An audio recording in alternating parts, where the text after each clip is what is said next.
start by saying, for those of you who came here to see Ralph Osterhout, I'm sorry. I'm not him. If you made a list of all the people in the world who are not Ralph Osterhout, I'd probably be at the top of the list. For those of you who know who Ralph is, I promise you I'll do my best to give you the dog shit facts of life. I'm excited today, not only because I have the honor of speaking for all the people who worked really hard at ODG that are going to make me look good on stage, but because we're going to move away from putting blindfolds on your face and trying to create a world that's not as good as ours. Because our world is pretty amazing. But when we're looking at our amazing world and we see the things that we don't quite understand, wouldn't it be nice to be able to know exactly what it is? Just to be able to enhance with information and not take away from what we're seeing out there in the real world, because it's pretty cool. And I'm not the only one who thinks that. Everybody seems to agree, and all of you are sitting here in the audience know, that augmented reality is going to be bigger than anything that's come before. And we've got analysts who are coming in and they're writing reports every day. Seemingly, we've got new ones, and they're coming in, and it's hard to keep track of all of these things, but it's their job. And we don't really have to know or understand everything that they're doing, because everybody in this room knows that the only thing we're talking about is what size is our rocket ship. We're on that ship, it's taken off, don't worry about why. Part of the reason that we know is because AR has been happening for a long time. We call it something different, we look at it, but it's accepted in our homes. And because we've been doing it so long, we know the things that work and that we accept and we see every day, and we also know the things that don't work. And it's an important learning process. And it's important to know that process because content is what drives adoptions. If we look at this chart, we see that television was introduced in 1939, and the takeoff, the hockey stick, was 1959. That's when we figured out the sitcom. That's when we knew what we were going to put on our TVs. But now if you look at other technology that came more recently that already had content, you see that hockey stick happening earlier. Look at the internet and mobile phone and PC because we knew what to do. And we saw with Pokemon Go, now you can argue whether it's AR or not, but I got to tell you something. All of you who are looking for support of your applications, all of you who are looking for finance right now, 650 million downloads, $2 million a day. This is AR, guys, except this is AR. And when you're looking for money, this is AR and people love it. This was the first native game for a phone. This is the first thing that could only be played on a phone. And it really was an AR integration. And as far as I'm concerned, raising my son who's 21 right now, 8.7 billion kilometers walked, these guys should have won a Nobel Prize. The market says, the mainstream media says that Snapchat and Facebook are what are fueling AR growth. And it makes an awful lot of sense because when you look at Snapchat, they've got hundreds of millions of people a day that are using these filters. And now Facebook is opening up the market, and we're going to have more filters and lenses than we've ever had before because everybody's going to be able to create one, and you're not going to have to look like your friend's face. But they're a fart joke. And fart jokes are good. They have their purpose, but there's no nutritional value in it. And the CEO of Snapchat says that the reason that we're doing it is because people like it. They want to look like puppies. But we also know that we shouldn't listen to them when they tell us what it is that they're like. Because if we let people define the platform based on what they like, we go to a really bad place. And this is not what we want from AR. We want to do something better. We know exactly right now from things like that where the puck is. And we can be good, and we can build on that, and we can make money, or we can be great. I want to be great. I want all of you to use the tools that we have to be great. Here's something I saw a long time ago, 2009, and this is a big promise. This made me want AR right now. This is the ghost of Christmas past that hasn't necessarily been fulfilled when we look at Snapchat. But I think you'll be as excited as I was.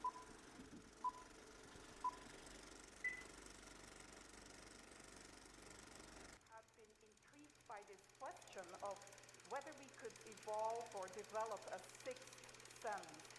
I'm wearing a camera, just a simple webcam, a portable battery-powered projection system with a little mirror.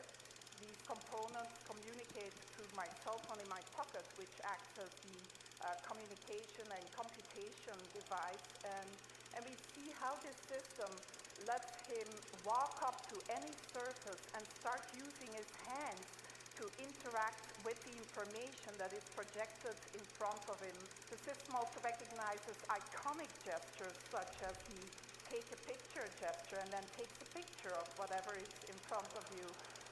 And when he then walks back to the Media Lab, he can just go up to any wall and project all the pictures that he's taken, sort through them and organize them and resize them, etc., to any surface, including your hand if nothing else is available, and interact with this projected data. The device is completely portable and can be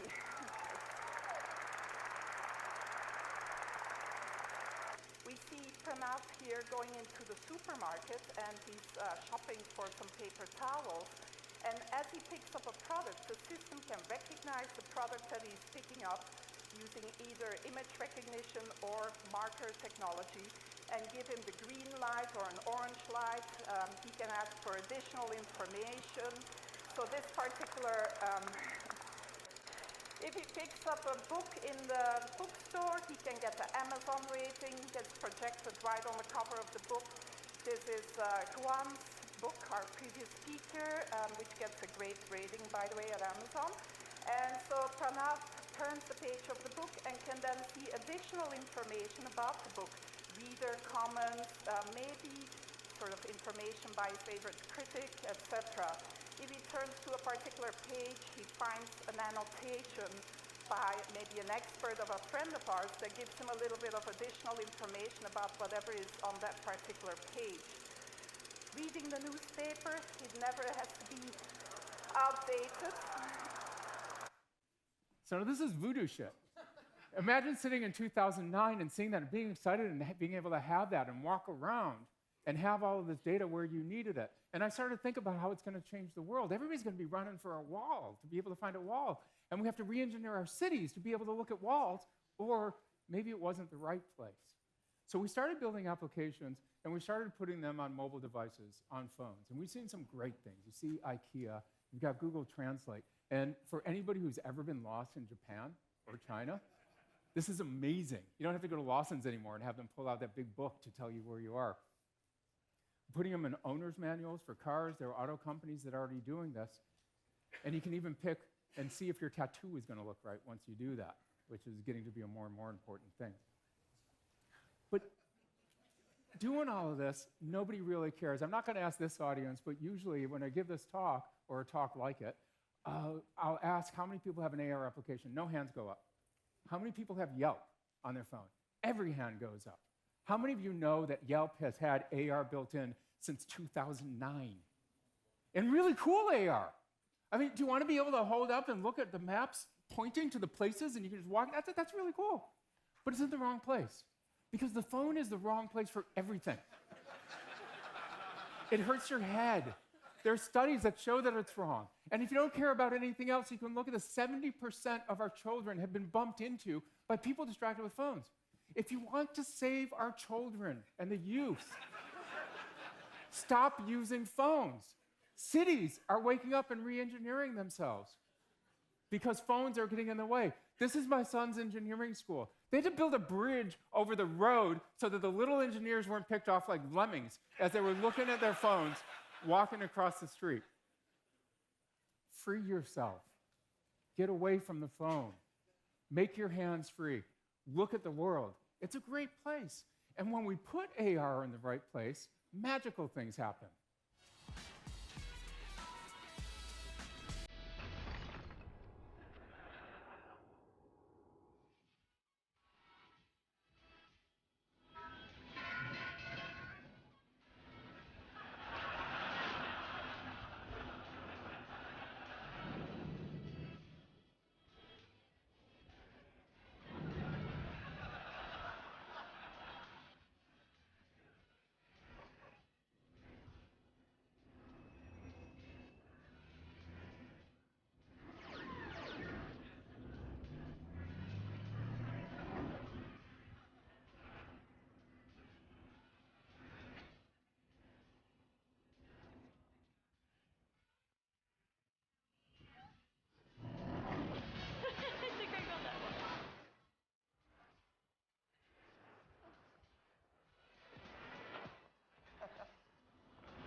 I'm telling you, this is how it works, man. There's a little camera right here. This is how it works. So there's solutions out there, and there are a bunch of companies that are looking different ways to free yourself. And there are good ways of doing it. We decided at ODG that glasses are the best way to do it. And this is a great example. We pulled this off the web the other day because here's a guy that's using glasses for the very first time to go through a complex task. And you see that when his hands are free, he started out with glasses being slower, but now you see him shooting by like he's turbocharged. Because he's able to see what's going on with the glasses. He doesn't have to reference the manual anymore. And he can just look at it and be useful right away. And that's just one of the use cases for the glasses. When we talk to people who know things and people who are talking about it, say the glasses are about 5 to 10 years out. And the reason they say that is because glasses are really hard. I don't know what this says, but when I type hard into Google, I got this. And it says AR in there.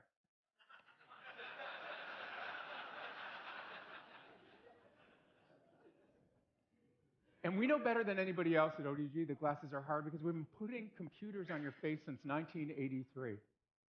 Ralph Osterhaus's dream from the very beginning was to be able to give you ubiquitous access to data when and where you need it. Have your data. And we've been doing it for that long. The glasses that we're going to talk about today are the 8th and 9th generation of glasses that have come out of ODG. We have our R7s, that some of you may be familiar with, and they're already being used in a lot of markets. For all the people who are 5 and 10-year glasses away people, they've been out since December of last year. And they're powerful computers. They've got 720p native display. They're 80% see-through. So that means that doctors are using them in operating rooms actively now. Brain surgery, heart surgery, orthopedic surgery. We've got people using them for telepresence. We've got people using them for all different aspects and all different uses in the field. Glasses cost $27.50, and we're happy to say that now we got rid of the backlog. If you order them today, you can have them in 2 weeks. You don't sound so excited that you can have this in 1/3 the time it will take you. 1/3 of the time it will take you to receive your earphones if you order them from Apple. So let me try that again. 2 weeks! Thank you. It's good to see you're awake. Half of the people that were ordering the glasses wanted to be able to use them on factory floors, machine floors, oil rigs, dangerous places, bad places, places where they're wearing safety glasses. And so that's what we did. We announced last week that we're coming out all of the different standards that you need to be able to do this all around the world, certified as safety glasses. And you don't have to believe me. Here's a piece that CNET just did on them. It takes a lot to make sure a gadget can withstand this kind of torture. These $3,500 smart glasses are designed for use on oil rigs, in manufacturing, or by government agencies. Running a modified version of Android, they have similar specs to a regular phone. The wearer can get hands-free instructions on the displays or see real-time notifications. We're here at the ODG test labs to put these glasses through their paces. So we have a salt fog test, a drop test, a projectile test, and a couple more. Let's go and see how they hold up. First up, the drop test. From a height of 4 feet, the glasses fall onto 2 inches of plywood on the concrete floor. 3, 2, 1. The glasses can withstand 8 drops in a row falling on different sides.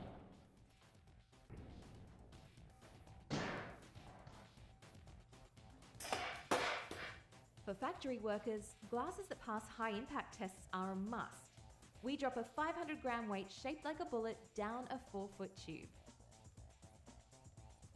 They're designed to take 2 hits on both lenses.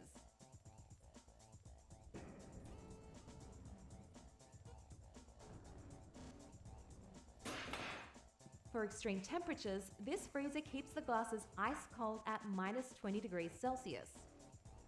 They can also withstand heat up to +50 degrees Celsius. So the glasses have been in the freeze for an hour. Let's take them out and see if they still work.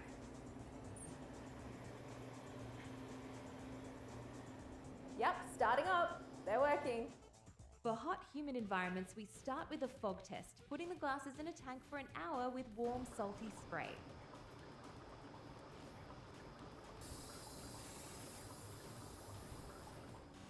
Smells salty.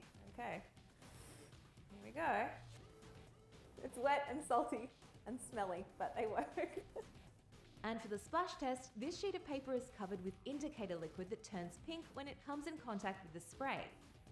If the spray doesn't intrude on the eye area, it passes the test.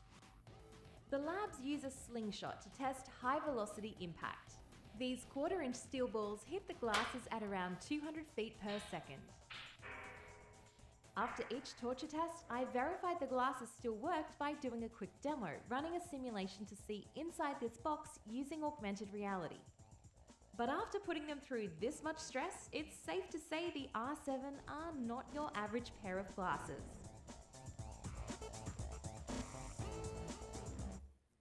So for those of you who use some other members of the team are in here, so they appreciate your applause. I can't take credit for that. Those of you who use some of the other devices know that that's kind of a big deal. So now, at CES, we introduced the R8. This, along with the R9, were the first hardware devices to use the Snapdragon 835, and the first that was actually running on it. And these will be coming out at the end of the year. I have a pair right here. I wasn't just going to the beach. And these things are amazing. Are those beautiful?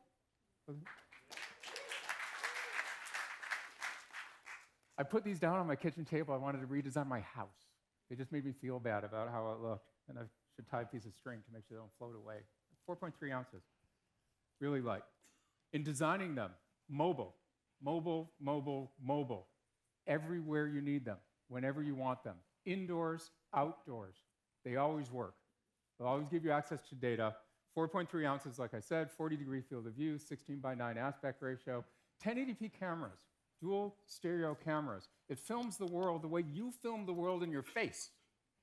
So it films the world in 3D, and it can go to the other glasses in 3 other devices, 802.11, Bluetooth 5.0. They charge while they're in use. So you can wear them, you can have a battery pack, you can charge them just like the Mophie on your phone. Really important. We've got the batteries in here that will work just like your cell phone. All they use varies with applications, but if you want more power, you can do that while you're using them. And most important, Android. It's the operating system with the world's largest installed base, which means when you're making Android applications, they're going to run on the glasses. The knowledge that you have from developing applications comes right over. Under $1,000.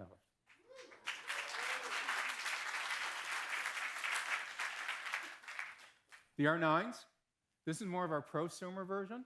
They're a little bit bigger, but they have the benefit of the bigger field of view, and they also have an expansion port on the front. Again, mobile. They're bigger, but they're not something that you can't walk around with. They're not something that mounts around your head.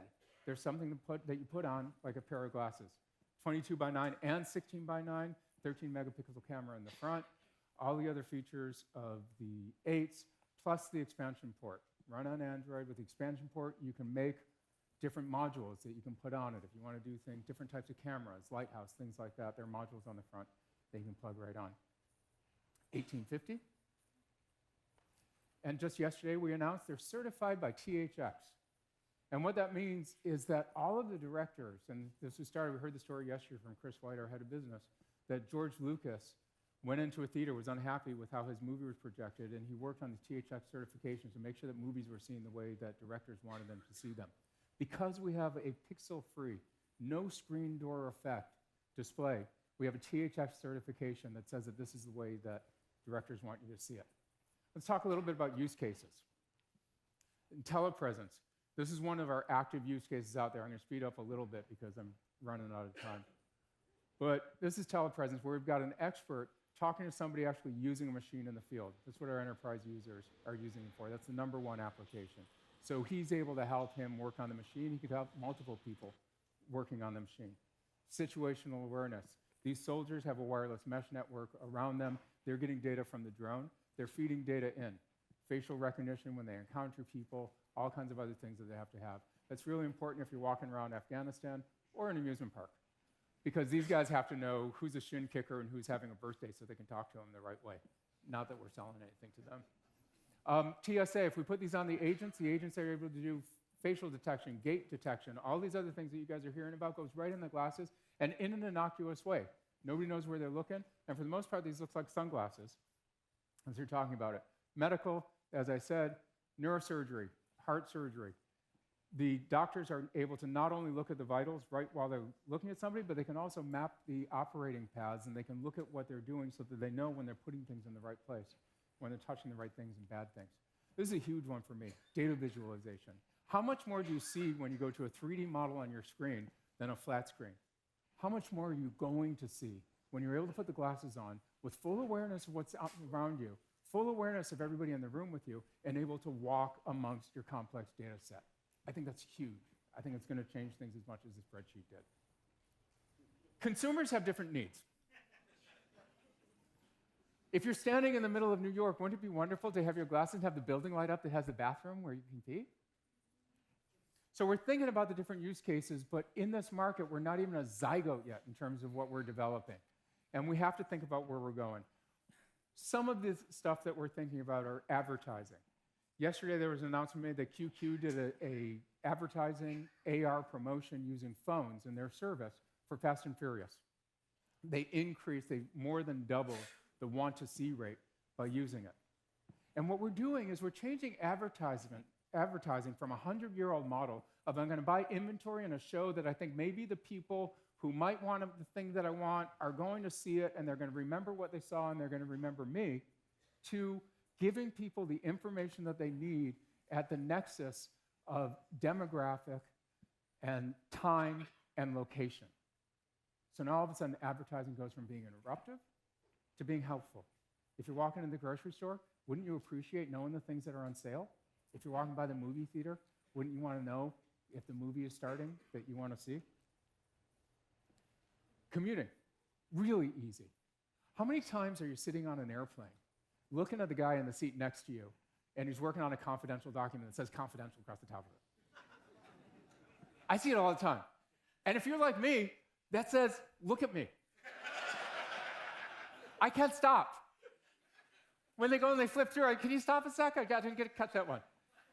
Now, all of a sudden, we're working in privacy. And we just announced last week a deal with Citrix that brings your whole desktop, anything you want, to you. So all of your data. That's okay, you can applaud. I didn't do this. So this is somebody walking around the office actually using the Citrix application.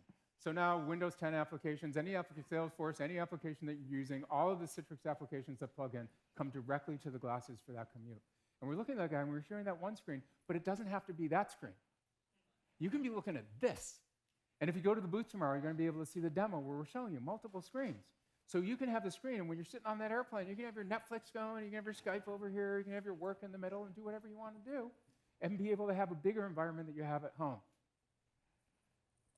Anybody who's been to a NASCAR race, which this is the valley, there probably aren't, it's not a big crossover. But anybody who's been to a NASCAR race or a football game, or when you go to the Warriors game, a lot of you do that. I'm from up south, I don't know.